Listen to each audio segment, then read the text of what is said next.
नमस्कार, मैं हूं रत्ना और आप देख रहे हैं सी न्यूज भारत। आए रुक करते इस खबर की ओर। खबर चंदौली से है, जहां उत्तर प्रदेश सरकार के महत्वाकांक्षी एक पेड़ मां के नाम महाअभियान के तहत नौगढ़ तहसील क्षेत्र स्थित चंद्रप्रभा वाइल्ड लाइफ सेंचुरी में वृहद पौधारोपण कार्यक्रम आयोजित किया गया। कार्यक्रम का शुभारंभ प्रदेश सरकार के कैबिनेट मंत्री अनिल राजभर ने पीपल, पाकड़ और बरगद के पौधे लगाकर किया। इस अवसर पर विभिन्न विद्यालयों, महाविद्यालयों की छात्राओं ने सांस्कृतिक प्रस्तुतियों के माध्यम से पर्यावरण संरक्षण का संदेश दिया। कार्यक्रम को संबोधित करते हुए मंत्री अनिल राजभर ने कहा कि पर्यावरण संरक्षण वर्तमान समय की सबसे बड़ी जरूरत है और प्रत्येक व्यक्ति को अपनी मां के नाम पर कम से कम एक पौधा लगाकर उसकी देखभाल का संकल्प लेना चाहिए। उन्होंने कहा कि मुख्यमंत्री योगी आदित्यनाथ के नेतृत्व में प्रदेश सरकार हरित उत्तर प्रदेश के निर्माण के लिए लगातार बड़े स्तर पर वृक्षारोपण अभियान चला रही है।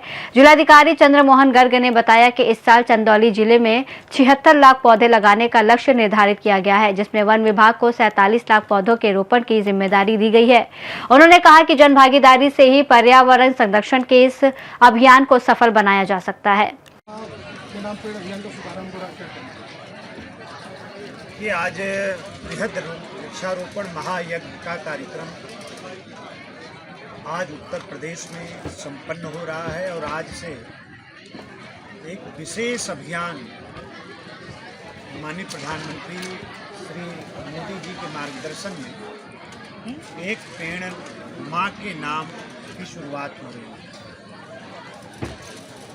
आज सरकारों ने अपनी भूमिका को कितना विस्तार दिया है, आज का कार्यक्रम इस बात को प्रमाणित करता है। गरीब कल्याण की योजनाएं चलाना,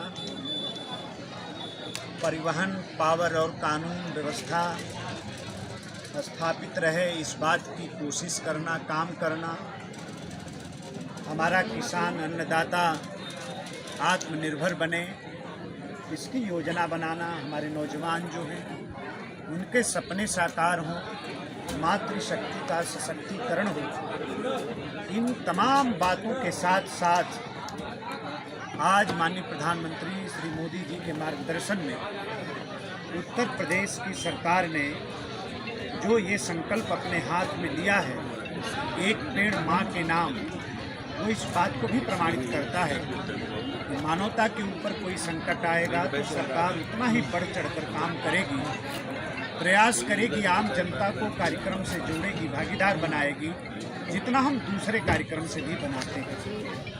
हम सब लोगों को गर्व है। देखिए, 2012 से लेकर 17 तक एक सरकार चली जिसने उत्तर प्रदेश में 35 करोड़ वृक्ष लगाए 5 साल में, लेकिन पिछले 9 साल में उत्तर प्रदेश के अंदर भारतीय जनता पार्टी की सरकार चल रही है, योगी जी की सरकार चल रही है, जो माननीय प्रधानमंत्री श्री मोदी जी के मार्गदर्शन में 245 करोड़ वृक्ष हम अब तक लगा चुके हैं। ये एक विश्व रिकॉर्ड है और इस बार का जब अभियान संपन्न होगा तो मुझे लगता है कि विश्व रिकॉर्ड भी एक नए स्तर पर पहुंचेगा और भारत की धरती से पूरी दुनिया को ये संदेश जाएगा कि पर्यावरण को बचाने के लिए, धरती माता को बचाने के लिए, मानवता को बचाने के लिए आज भारत नेतृत्व कर रहा है इस अभियान की, इस अभियान को लीड कर रहा है।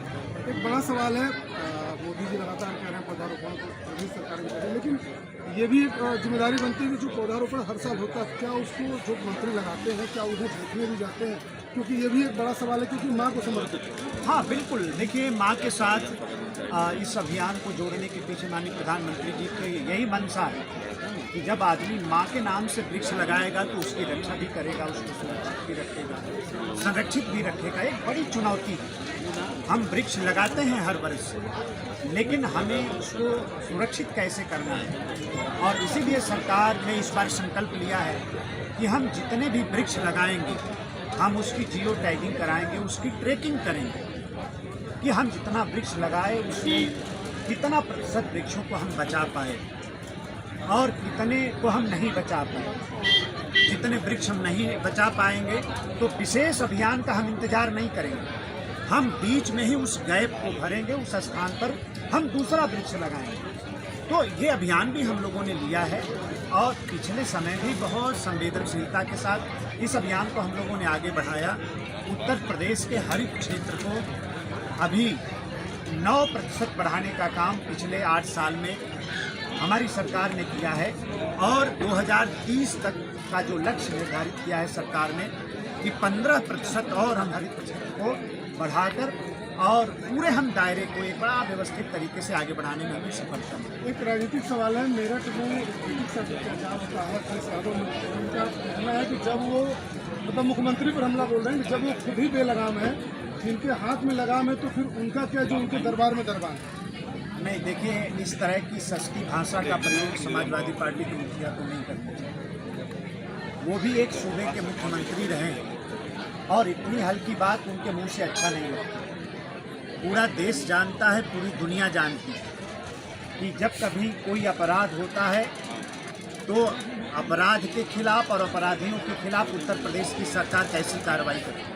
सर, एक सवाल हमारा भी है, यहाँ पे आप श्रम मंत्री बन के आए थे, यहाँ पे श्रम कार्यालय पिछले 4 साल से बंद पड़े, उसके लिए आपका क्या कहना? नहीं, ऐसा मैं समझता हूँ कि आप जिससे एक बार जानकारी लें, ये कभी नहीं हो सकता कि सिर्फ श्रम विभाग ही नहीं, कोई विभाग का कार्यालय बंद हो, ऐसा नहीं हो सकता। एक और सवाल है, मेरठ से ही जुड़ा है, अखिलेश यादव का ही बयान है कि जो अत्याचार में पकड़े गए उन पर कम धाराओं को कम किया गया है और जो प्रदर्शन कर रहे थे प्रदर्शनकारियों पर गंभीर धारा लग रही है। तो ऐसी दोहरी मानसिकता आप देखिए, अयोध्या जी के भी प्रकरण में कितना गैर जिम्मेदार तरीके से समाजवादी पार्टी व्यवहार कर रही है और समाजवादी पार्टी के मुखिया अखिलेश यादव व्यवहार कर रहे हैं। एसआईटी का गठन हुआ और पहले दिन से सरकार ने स्पष्ट किया कि पहले रिपोर्ट आने दी, सरकार की कार्रवाई पूरा होने दी और उसके बाद कहीं कोई कमी आपको दिखती है, आप सवाल खड़ा करें, सरकार जवाब देने के लिए तैयार है।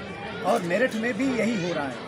अयोध्या जी के प्रकरण को भी राजनीतिक मुद्दा बनाने की कोशिश समाजवादी पार्टी ने किया और मेरठ के मामले को भी समाजवादी पार्टी के मुखिया राजनीतिक मुद्दा बनाने की कोशिश कर रहे हैं। सरकार ये कह रही है कि आप हमें समय दें, हमारी कार्रवाई पूरी होगी। अगर अपराधियों को हम दंड नहीं देते हैं, बड़ी कार्रवाई नहीं करते, फिर आप सवाल खड़ा करेंगे। तो बार बार पीडीओ को लेकर सरकार पर हमला क्यों बोलते हैं? नहीं, ये नकली पीडीए वाले लोग हैं। जब समाजवादी पार्टी की सरकार बनी है, चाहे मुलायम सिंह जी मुख्यमंत्री रहे हों, चाहे अखिलेश यादव मुख्यमंत्री रहे हों, सबसे ज़्यादा पिछड़ों दलितों के हक अधिकार पर डाका डालने का काम समाजवादी पार्टी की सरकारों में हुआ है। अब कोई जवाब नहीं मिला, लेकिन अब हाउस आने जा रहा है, वो सवाल लेकर आए, जवाब देने के लिए हम लोग तैयार हैं। जनता को गुमराह करने की कोशिश न करें।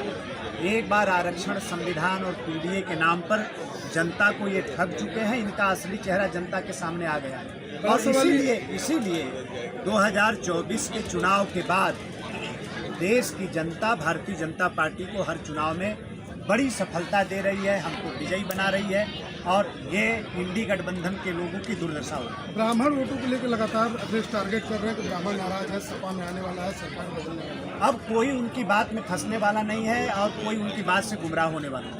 बहुत बहुत धन्यवाद। चंदौली से सी न्यूज़ संवाददाता सुमित सिंह की रिपोर्ट में इतना ही। देश और दुनिया की तमाम बड़ी खबरों के लिए देखते रहिए सी न्यूज़ भारत।